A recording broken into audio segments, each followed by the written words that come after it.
Et salut tout le monde, c'est QBGame. On se retrouve pour la première vidéo de ma série. Donc ma série, on va recréer des jeux fonctionnant avec des plugins, mais on va les créer en vanilla sur Minecraft. Donc je suis en 1.8 pour ceux qui se demanderaient. Alors, on va commencer par le premier jeu. Donc le premier jeu, c'est un spliff. Donc le spliff, pour ceux qui ne savent pas en quoi cela consiste, ça consiste à casser les blocs de neige ici pour faire tomber ses adversaires dans la lave. Et une fois que vous avez tué tous les adversaires, vous avez gagné. Donc pour commencer le début de cette automatisation, on va commencer par le bouton. Donc je vais faire le système nécessaire pour le bouton et on se retrouve juste après.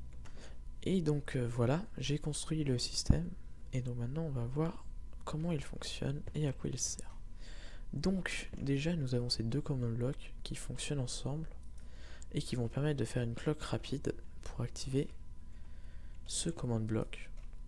Et ce command block, lui, nous permet de savoir le nombre de joueurs qu'il y a dans la zone d'attente pour savoir combien il y a de joueurs.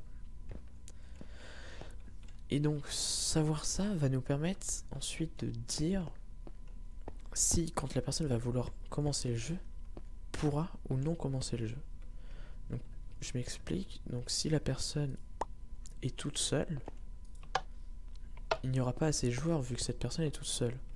Donc ça va mettre la phrase il n'y a pas assez de joueurs. Donc pour cela, ce qui se passe, c'est que ce command block envoie une impulsion de 1 vu qu'il n'y avait que moi, et pas de 2 parce qu'il n'y avait que un joueur.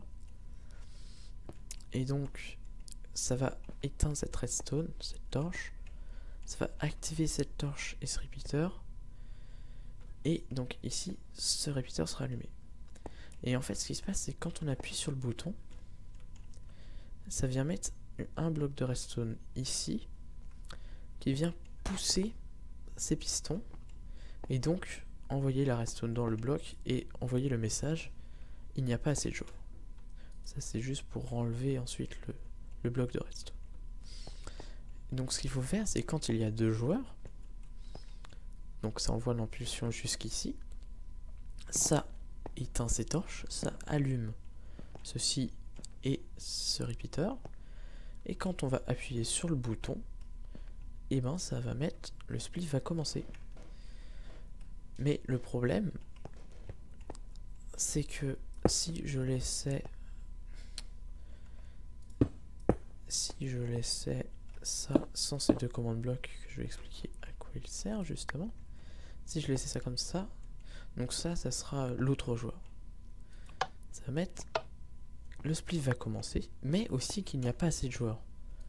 Or ce n'est pas ce qu'on veut, car le problème, c'est que si le spliff commence, il ne peut pas dire qu'il n'y a pas assez de joueurs. Donc ce qu'il faut faire, c'est mettre tout simplement ce command block et celui-ci.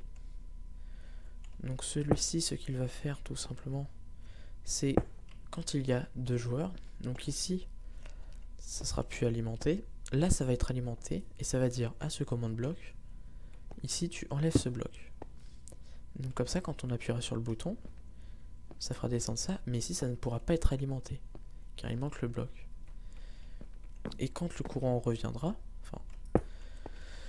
quand il n'y aura plus de joueurs ou plus et qu'il n'y aura qu'un joueur, ici cette torche va se rallumer et va dire à ce command block, tu remets le bloc de stone, ce qui fait que ça remettra le message il n'y a pas assez de joueurs. Et donc maintenant on va voir si ça fonctionne. Donc un joueur, il n'y a pas assez de joueurs, et quand on est 2, le spliff va commencer.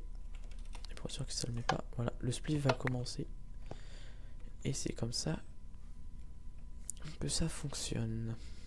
Voilà, donc c'est tout pour ce système. Et après, donc ce qu'on va faire, c'est que si le spliff va commencer, on va mettre une commande qui dira, pas ça, on va mettre une commande qui dira par exemple de mettre un bloc de redstone à un emplacement, repeater,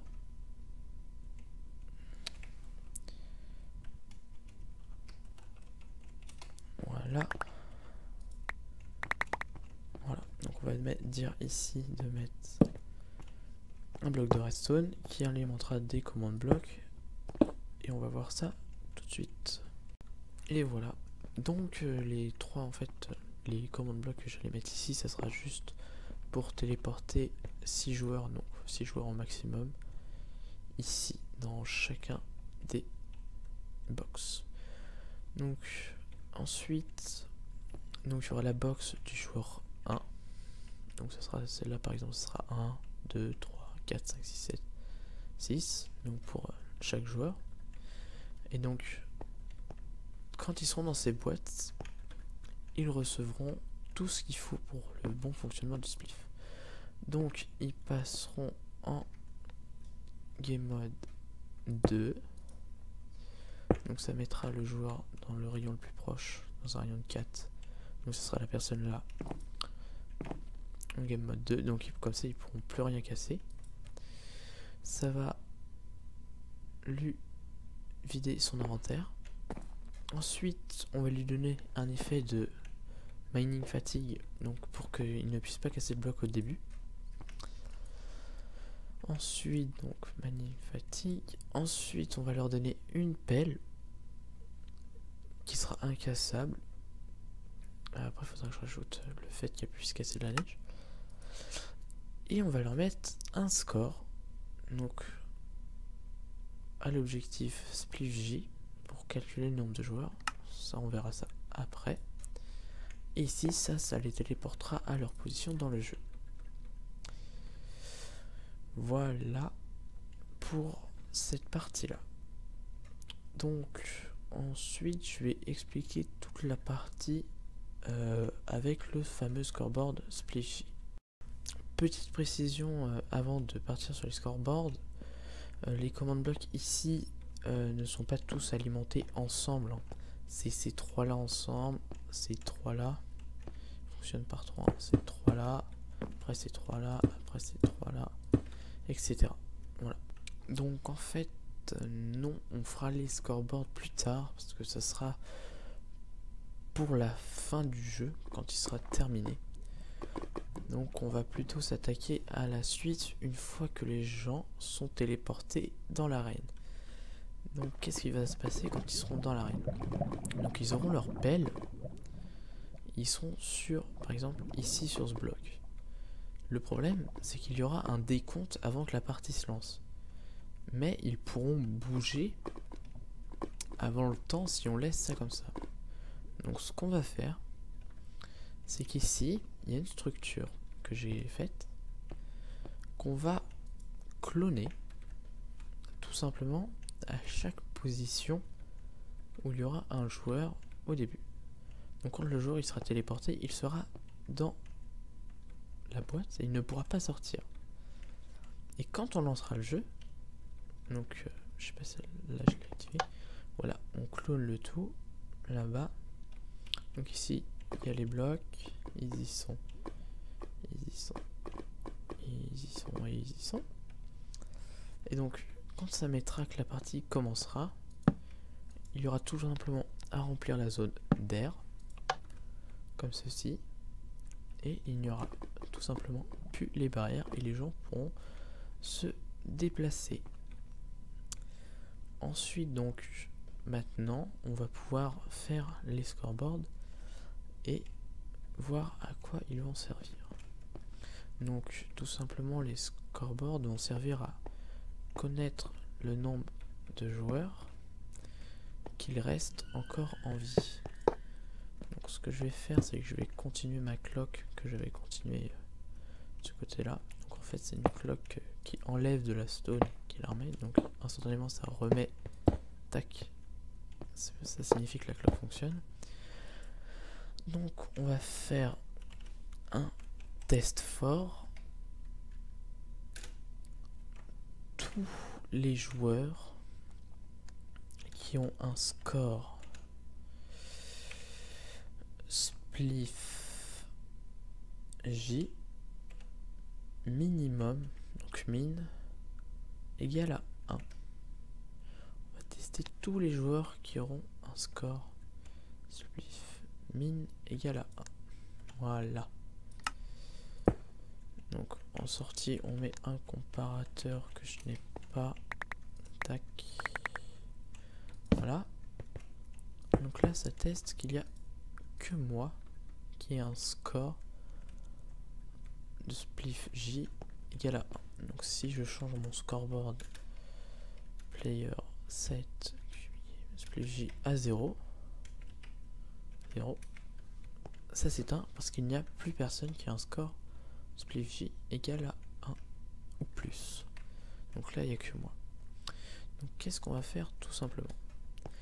C'est que quand les personnes vont avoir le score, elles vont mourir. Et quand elles vont mourir, on va les faire apparaître dans une boîte où on leur enlèvera leur score à 1 et on les remettra à 0. Et donc quand il ne restera plus que 2 personnes, quand on sera dans ce cas-là, donc il y aura 2 personnes, donc ici ça sera alimenté et que ça passera à 1, et bien tac, donc ça sera comme ça. Enfin, comment dire, voilà, on va faire ça comme ça pour que ça soit alimenté. Donc là il y a 2 joueurs, tac, il n'y en a plus qu'un, la torche s'allume. Et ici on va mettre que la personne qui est encore à l'intérieur avec un score d'heure a gagné. On va lui donner par exemple un diamant. Et on va la re-TP dans la zone d'attente. En lui enlevant son score. Donc pour ça, donc il faut. C'est pour ça qu'ici on donne le score égal à 1. Donc ça, pour qu'ils perdent leur score, il faut aussi, ce que j'ai oublié, mettre un spawn point pour qu'il respawn dans la cage. Alors le problème de la cage, c'est que si on met un seul, comme ici, avec une plaque de pression, il y a un problème, ce qui fait que les joueurs ne respawnent pas dedans. Ça leur met que la zone de spawn est obstruée. Donc pour cela, on va utiliser les comment ça s'appelle,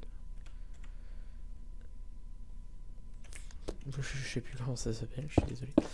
Enfin bref, on va utiliser plutôt les détecteurs à fil, on va appeler ça comme ça. On va utiliser ça, ce qui ne bloque pas le spawn des joueurs. Voilà, donc on a entendu. Et quand on va spawner là, tout simplement, ça va. Tout simplement, ici, on va prendre le courant de redstone. Tac. Tac, voilà, ici. Plutôt avec un répéteur. Et tout simplement, on va le faire tourner autour pour toujours que ça soit. Que je mette un rayon de 3 ou 4 pour que ça prenne que ce jour-là. Et donc, on mettra ça plus tard, car c'est la fin de la vidéo. On continuera ça, donc je diffuserai la prochaine vidéo sur cette série Command Block le week-end prochain. Et sur ce, je vous laisse. Et salut tout le monde!